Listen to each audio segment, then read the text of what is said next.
This video has been created to solve your queries which you can have. So watch this video carefully. So the first topic is to be discussed, encryption. Encryption is a process of converting your data into a secret code. So now we will understand the process of the encryption with the help of this diagram. So students, here is a client and here is a server. Client is sharing a message to the server. So you can see in the diagram, client is sharing the normal text message to the server. But between the both devices, there is a process encryption. So encryption converting your normal text into the special code. When this data converts into the special code, after that this message sent to the server. Now server has a key. When it has a key, so server decrypt this data into the normal text. After the decryption, this data will be saved in the server database. Now here is a new word, decryption. This decryption is a process of converting your coded data into the normal text. And so now the next topic is HTTP versus HTTPS. So HTTP and HTTPS are the prefix to every URL on the web. So HTTP stands for Hypertext Transfer Protocol. So in terms of security, HTTP is completely fine when browsing the web. It only becomes an issue when you are entering sensitive data into form fields on a website. Okay, so if you are entering data into an HTTP web pages, that data is transmitted in clear text and can be read by anyone. Now let me give you an example. Let's say you have a website or shopping cart that your customers are visiting.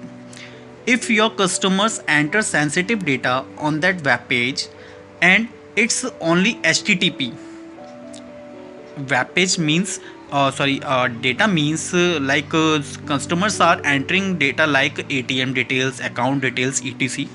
So anyone has access to that data, may be listening, and those customer data is insecure. HTTPS is the solution. HTTPS is the solution to this problem. HTTPS uses an encryption protocols. We have already discussed about the encryption. So HTTPS uses an encryption protocols called Secure Socket Layer. It is commonly known as SSL. In fact, the S stands for secure. So the web page has prefix of HTTPS. That sensitive data is actually encrypted, making it much safer and harder for hackers to decode. Okay students, so now the next topic is SSH. SSH stands for Secure Shell. Okay, so now the SSH protocol is a method for secure remote login from one computer to another. Basically, it provides several alternative options for strong authentication, and it protects the communication security and integrity with a strong encryption. So here you can see in the diagram, here is some file transfer protocol. The connection builds with the TCP protocols, but all you know that TCP is not secure protocol. So this connection secured by the SSH tunnel. Now someone is trying to access the data, so SSH not allow that third person to access the data. So you can see in the diagram, network is shielded by SSH. So this is the process of securing your data. Okay, now the next topic is SCP and SFTP.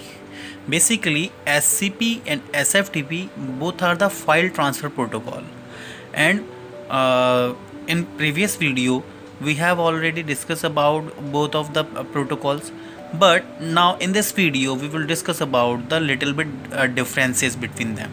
So actually, SCP, it allows transferring file only, but in SFTP you can it provides you the file access, file transfer, and file management also. In SCP, it does not allow resuming an interruption in file transfer. It means that if there is an interruption while transferring the file, so it does not allow you resuming the files. But in SFTP, it allows the resuming an interruption with file transfer, and we can do this task with the help of get command. Basically, SCP is faster than SFTP, and SFTP is slower than SCP.